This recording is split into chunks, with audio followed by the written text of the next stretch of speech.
Hey everyone, this is Kevin from thechesswebsite.com, and today we're going to be going over my favorite way to attack the Grunfeld Defense, and that's with the Nadanian Attack. And if you haven't seen it before, you may scratch your head a bit because it takes some of the basic opening principles and throws them out the window, but it's still a very sound opening, and I'll show you in this video why that is the case. So if you're not familiar with the Grunfeld, starts out with d4, knight to f6, c4, white controlling the center with the pawns here. We have g6, knight to c3, and then d5. So black looking to push forward here with d5 while controlling it with this knight on f6 as well as the queen on d8. Eventually bring the bishop to g7. Castle on the king side, more of that hyper-modern defense where you are controlling the center of the board with your minor pieces, and then later you start to push forward with your pawns, and you can push on the queen side of the board if you want to. Later you can start to push forward with your e-pawn as well. White's going to take here on d5, and after the knight takes, you could have your main line in the Grunfeld would just be pawn e4, knight takes, pawn recaptures, but that's not what we're going to be playing today and not my preferred line. I usually like to play openings that are both sound, although sometimes I do like to play unsound openings that I can catch my opponent off guard.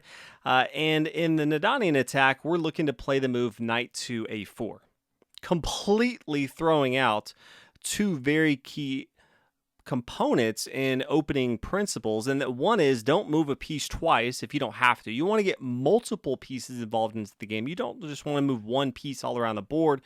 You can see we've moved to knight to c3, and then we've moved it to a4. And the second one is you definitely don't want to bring your knight to the edge of the board, the a file or the h file. You want it in the center of the board, controlling as many squares as possible. But this knight on a4 does something critical, and that is to control this square here on c5. As we mentioned earlier when we're talking about where the squares for white would be in the main line, we would have one on c3, d4, and e4. But things get kind of tricky when all of a sudden black can push forward at some point with c5. It blows up the center of the board here. And so this knight on a4 says, what if we just start attacking this square right away? And how does black really counter this? So this is what we're going to be talking about today. There's a few variations that I do want to cover. The first one is the main line bishop to g7, immediately playing the square or the piece that black intends to playing in the Grunfeld, and that is bishop to g7, preparing to castle on the king side. The other one we're going to be looking at is knight to c6, immediately attacking the square here on d4, which black can still play g7 at some point. We're also going to be looking at e5 if they just want to attack the pawn right away with their own pawn, or b5 if they want to attack our knight here on a4.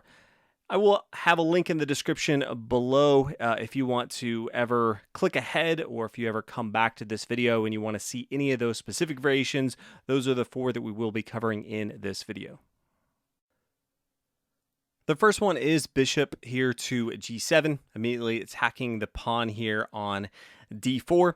The main theme with this opening for white is to continue with the main plan that you would normally attack the Grunfeld, and that is to play pawn to e4. The difference is that black can't play knight takes on c3, which they normally play, and so they have to come up with other alternatives.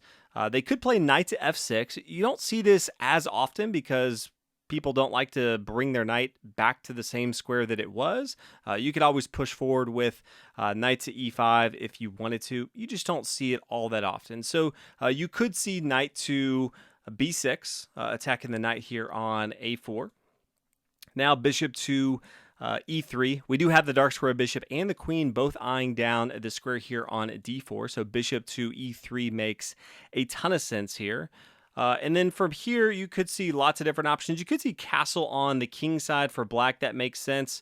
You see that the knight here on b6, they could take. I don't think they're really going to take, but you have to be aware of it because you could just take here on a4. This is check. And so they could play bishop to e7 or d7, attacking the queen. Queen to c4. You still want to keep your pieces very active in the board.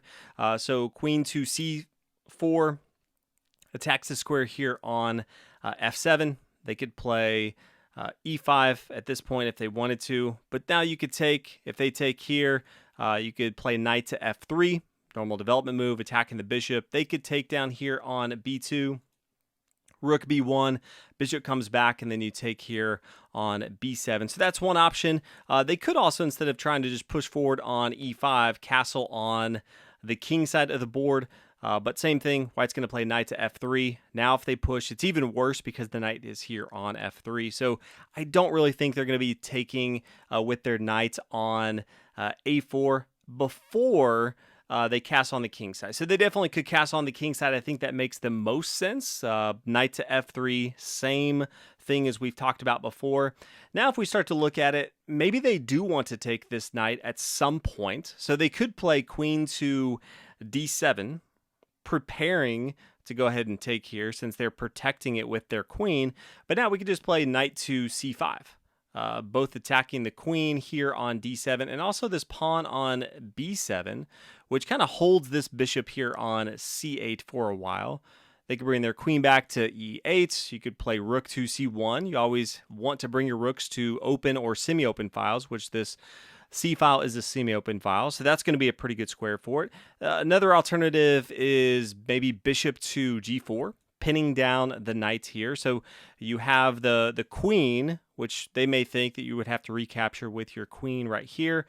But I would still just play knight to c5. You always want to look at the material left behind that was defended and is now undefended. The pawn here on b7, as soon as this bishop leaves, this pawn is now undefended. Now they can always bring their bishop back. That's definitely an option, but it doesn't make a ton of sense because they're losing tempo. And so now you have a square that you can start to attack at some point. Now, if they do take, I recommend recapturing with your pawn here on f3.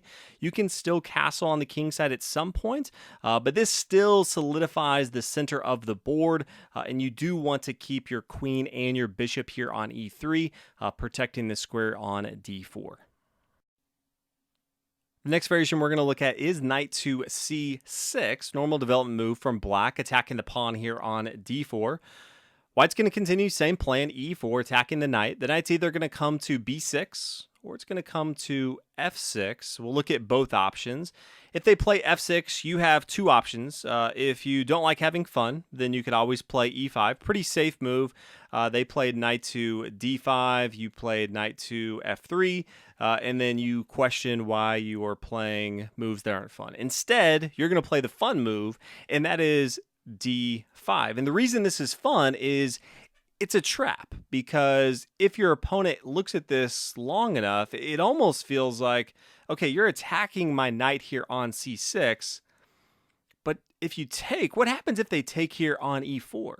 Because if we take their knight, then all of a sudden they can play the move queen takes on d1, king recaptures, and the knight takes on f2, attacking the king, forking the rook here on h1, king to e1, and then knight takes on h1, pawn takes b7, bishop recaptures, and this is a terrible spot for white. You can clearly see that, but instead, white doesn't have to take this knight here on c6, and instead, white has the nice move queen to d3, attacking the knight. Now, how does this knight really stay in the game here? And you can also see that if something happens, maybe knight to f6, what we're really threatening is the pawn takes, and now if the queen takes here, then the bishop can take here on d3. So we don't want the king recapturing here. But if we start to look at, okay, queen to d3, now what does black do? Well, they have a few options here. They could take here on f2, as we talked about, because the only option is take with the king right here. Now knight to e5, queen check, queen to b3 here, attacking the pawn here on b7, also still defending this central pawn in the center of the board. They could say, okay, well, that's not going to work out. We're going to go down material, and they can easily defend against that. So they could try to protect it. Maybe bishop to f5. This holds it down right here. But then you could just take. And then if they take the queen, that's fine, because after the pawn recaptures on c6, then g4. This bishop's going to have to move, and then the knight's going to fall here. So that's not going to work out very well. They could also try to hold it down with the pawn, but it's going to have the same fate, because pawn takes on c6. Then after the queen takes, bishop takes on d3. And then after the pawn takes, then you could see knight to f3. bishop e6, bishop to f4, and white's going to have a very good game here. Has all their minor pieces, all the minor pieces. Black only has 3 in the game. So I do like, if we coming back to this position, I like really pushing up with d5, attacking the knight. And the knight doesn't have a lot of great squares. It can always just come back to b8, but that's pretty awkward. And if they look at this, it's really tempting for them to just take this pawn here on e4. Now, coming back 2 moves, they don't have to come to f6. They could definitely play knight to b6. And if this is the case, we're just going to push forward with d5. They can always play knight to e5. And then we're going to bring our knight back here to c3. Not the most glamorous, but this does protect the center of the board right here. And one of the things that isn't great for whites is when you're playing against the Grunfeld Defense, you play this knight to c3, but the knight on c3 usually ends up falling, and then you just exchange it with your pawn on c3. Well, now you can control both of these light squares in the center of the board, and your knight on c3 is not going to be exchanged off by one of the knights. So you can get your bishops involved very easily. You can play knight to f3 at some point, and you still have center control. The next variation we're going to look at is e5, countering in the center of the board. We're always going to be taking here on e5, and they have a few options. The first option would be knight to c6, simple development move, attacking this pawn right here. We're going to play knight to f3. We're up in material. This knight is a normal move that we would be making, but it also protects the pawn here on e5, so that's definitely going to be a good thing. They could attack this knight right away, maybe bishop to g4. And then there's a critical move here, and that is a3, because we're really stopping the threat of bishop down to b4 check. Things get pretty wonky, and they can even do that before the bishop comes down to g4. They could do it at this move, just bishop down to b4 check. We play bishop to c2, and even they don't have to do it at this point. They can do it before the knight comes to c6. So this is something just to be aware of. If you take here on e5, they could play bishop to b4. You play bishop to d2, and they could play knight to e3. Now, I think the best move from black, if you analyze it, is queen to e7. This is attacking the pawn right here. Still supports this bishop here on b4, but you could be playing some crazy people, and they could play knight to e3. In this case, you can't take with your bishop here because it's being pinned down by this bishop right here. So you take with your pawn. They take with their bishop. You can't take with your king. It's being protected by the queen up here. So you take with your queen. They come down here, queen to h4 check. And then after g3, they take with their queen over here on a4. And then white plays knight to f3. It's not the easiest position. White is up in material. The good thing is this pawn on e5 is on a dark square. This bishop is on a light square, so this bishop's never going to be able to attack this. Now, they could play c6, so that does attack it right away, but it's being defended by the knight pretty nicely, and so it's going to be difficult for black to really get this material. Yes, white does have 3 pawns all on the e-file, but white is up in material. Doesn't have any sort of minor piece disadvantage on the board. So white definitely has a good game here, and I think this is completely fine. But just be aware of that if you ever run into that position.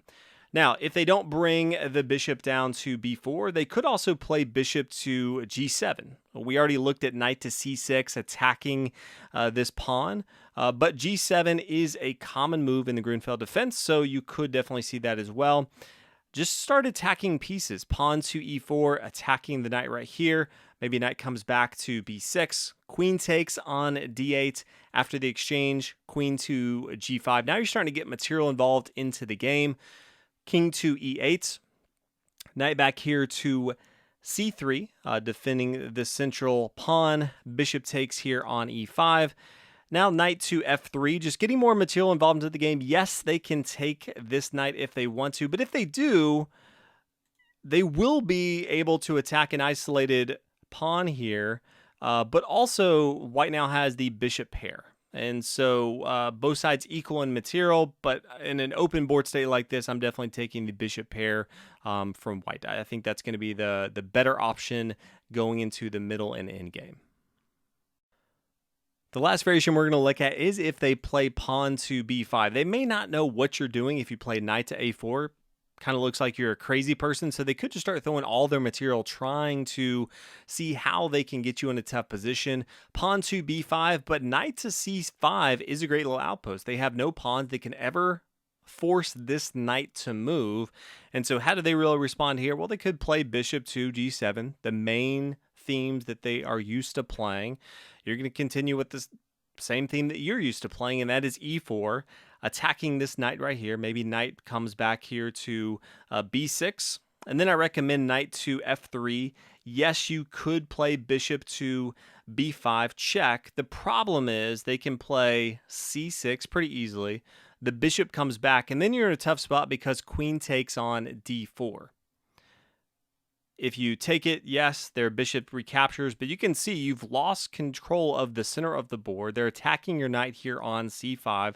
This is not a position that's going to go favorably for white. So instead, while it does look tempting, and you can take this at some point, I recommend first playing knight to f3. You really want to control this pawn here on d4. Now, they have a couple options. One, they could let you take this pawn here on b5, which isn't great. Or they could start to play something like a6. But this is not really, when you start to think about all the moves that they want to be playing in the Grunfeld defense, this is not how they want to do it. Protecting their pawn here on b5 with a6. This is just letting you control the center of the board. They really want to be building around this bishop on g7 and getting their other pieces to attack the center of the board. If they're playing a6, that feels like a very big win for you. Now we come back, maybe they don't play bishop to g7, maybe they play something else. Who knows really what they could play in this position. Knight to d7 maybe. You're still pushing forward with e4 here. Maybe if they take, you take with your own pawn here on c5. Maybe they play b4. Things get crazy now. Bishop takes on b5 check. Maybe they play c6. You could play a3. Just say, hey, if you want to take my queen, that's fine. We could have an exchange on the board. White's going to be up in material. Yes, they have double pawns on the b file, but supporting this pass pawn right here on the c file. You have a semi-open file that your rook can get involved into the game. It's just very difficult to see how they're going to respond. So yeah, if you see that pawn to b5, definitely wouldn't be too worried. After knight to c5, you're going to be in a pretty good spot. Hopefully you enjoyed this video on a creative way to attack the Grunfeld defense. It's a very common defense from black, so you get a lot of opportunity to play it. But this is one that I fancy myself. So let me know what your favorite defense against the Grunfeld defense is, or if you've tried this out and you've had success, let me know. If there's other variations that you want to see, feel free to let me know in the comments. You can always reach me on my website, thechesswebsite.com. You can always reach out to me via email, thechesswebsite@gmail.com. But thank you so much for watching the video. If you haven't already, hit the like button. Make sure you are subscribed so you can make sure that you are notified anytime I make more videos. But thanks so much, and I'll see you in the next video.